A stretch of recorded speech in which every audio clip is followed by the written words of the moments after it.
friends, in the last video we studied two other factors of affecting consumer behavior. Those were cultural factors and social factors. Today we will discuss the other two factors, that is the personal factors and the psychological factors. Now what are the points that are covered under personal factors? These are personal characteristics, age and life cycle stage, occupation, economic situation, lifestyle, personality and self-concept. So let us start with age and life cycle. Age and human life cycle also influence the buying behavior of consumers.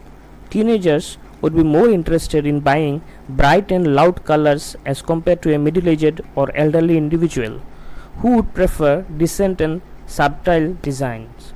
A bachelor would prefer spending lavishly on items like bikes, music, clothes, parties, clubs and so on. A young single would hardly be interested in buying a house, property, insurance policies, etc. An individual who has a family, on the other hand, would be more interested in buying something which would benefit his family and make their future secure. So we can find here that there are different ranges of age and life cycle. We can consider it as youth, getting started, builders, accumulators, preservers, etc. So every individual having in each of the range differ differently.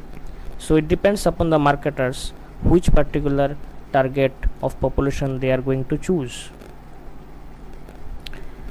Next comes occupation. Yes, occupation also influences the consumer behavior because it plays an significant role in influencing his or her buying decision. An individual's nature of job has a direct influence on the products and brands he picks for himself or herself. For example, suppose Tim was working with an organization as CEO, while Jack, Tim's friend, now a retired professor. So Tim always looked for premium brands which would go with his designation, whereas Jack preferred brands which are not that much very expensive. Tim was really conscious about the clothes he wore, the perfume he used, the watch he wore, whereas Jack never really bothered about all this. That is the importance of one designation. As a CEO of an organization, it was really essential for Tim to wear something really elegant and unique for the others to look up to him. A CEO, or for that matter a senior professional, can never afford to wear cheap labels and local brands to work. An individual's designation and his nature of work influences buying decision. So you would never find a low-level worker purchasing business suits, ties for himself. An individual working on the shop floor can afford to wear premium brands every day to work. College goers and students, on the other hand, would prefer casuals as compared to professionals who would be more interested in buying formal shirts and trousers. So this is how your occupation can impact your consumer behavior. Next comes economic situation. Economic situation like personal income, savings, interest rates also influences the people's or customers' purchase behavior. This is like how much an individuals bring home decides how much he spends on which products. So like individuals with high income would buy expensive and premium products as compared to individuals from middle and lower income group who would spend mostly on necessary items. So you'd hardly find an individual from a low income group spending money on a designer clothes and watches. He would be more interested in buying grocery items or products necessary for his survival. Next factor in personal factor is lifestyle. Now what is lifestyle? Lifestyle is a person's pattern of living as expressed in his or her psychographics. So lifestyle, a term proposed by Austrian psychologist in 1929. It refers to the way an individual stays in the society. It is really important for some people to wear branded clothes, whereas some individuals are not really brand conscious. So an individual staying in a posh locality needs to maintain his status and image, whereas an individual's lifestyle is something to do with his style, attitude, perception, his social relations and immediate surroundings. So we find that yes, there is definitely a relationship between a person's lifestyle or consumer's lifestyle and his behavior towards purchasing something. So next comes personal factors. Here we have classified people according to how they spend money and time, like primary motivations and resources. Now what are primary motivations? These are ideals, achievement, self expression. Sometimes people feel a sort of achieved, he has achieved something by purchasing that particular item. Sometimes while purchasing an item he feel that he has expressed himself nicely towards other, or his own characteristics has been expressed nicely, so it comes under self expression. Now resources are like high resources and low resources. Now what are high resources? These are the innovators who exhibit all primary motivations. Low resources, these are the survivors, they do not exhibit any strong primary motivation. So last but not the least among personal factors is the personality and self concept. Now what is personality? Personality refers to the unique psychological characteristics that lead to consistent and lasting responses to consumer environment. So how does it impact the consumer's behavior or buying behavior? So an individual's has his or her own characteristics, his or her own personality traits which reflect in his or her buying behavior. A fitness freak would always look for a fitness equipments, whereas a music lover would happily spend on musical instruments like CDs, concerts, musical shows, etc. So it depends on his personality what he will purchase, what he will not.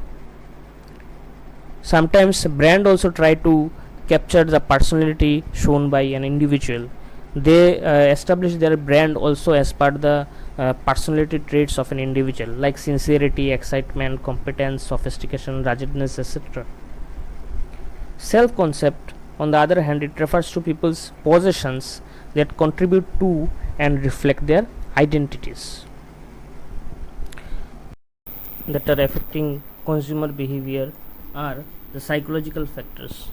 In psychological factors, we have motivation, perception, learning, beliefs, and attitude. Now, what is motivation? To understand motivation, let us find out what is motive. A motive is a need that is sufficiently pressing to direct the person to seek satisfaction. Motivation research refers to qualitative research designed to probe consumers' hidden subconscious motivations.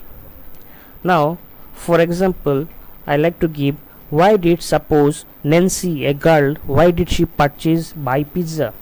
Answer, she was feeling very hungry and wanted to eat something. So in the above example, hunger was the motivation factor for Nancy to purchase pizza.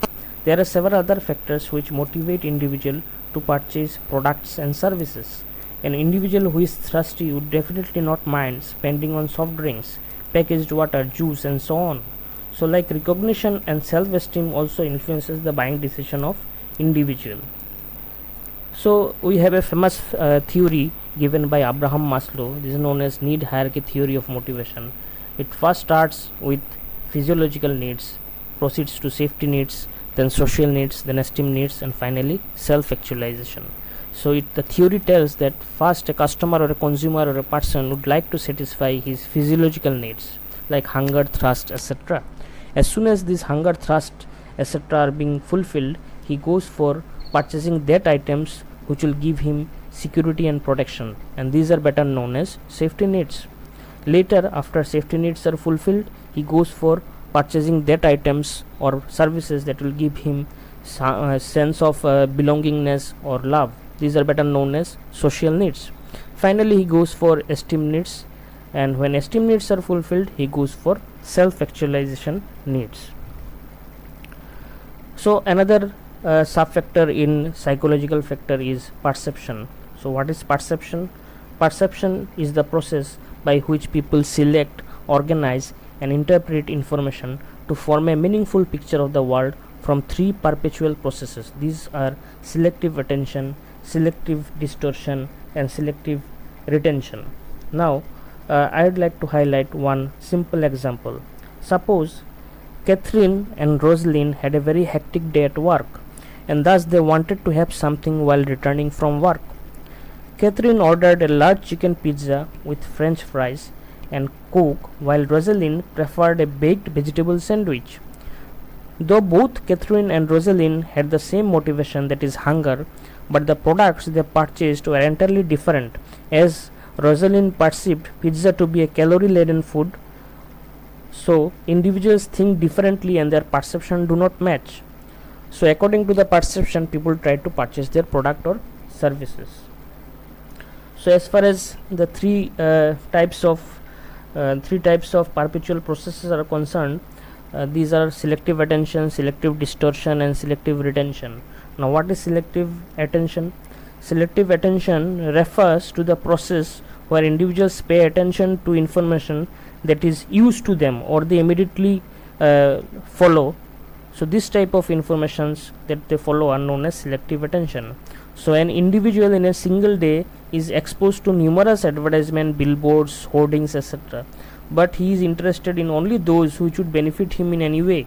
So he would not be interested in information which is not relevant at that particular moment and he is exposed to. So that is called selective attention. Now what is selective distortion?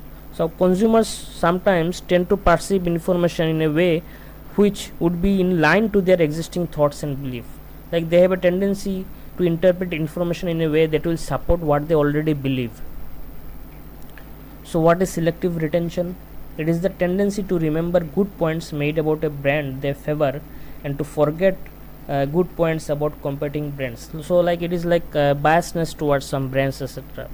So here what happens, consumers remember information which would be useful to them, rest all they forget in due course of time. For example, Michael, suppose he wanted to purchase a watch for his wife and thus he remembered the Redo advertisement which he had seen few days ago. So because he had a need, so he was remembering the advertisement. So that is called selective retention.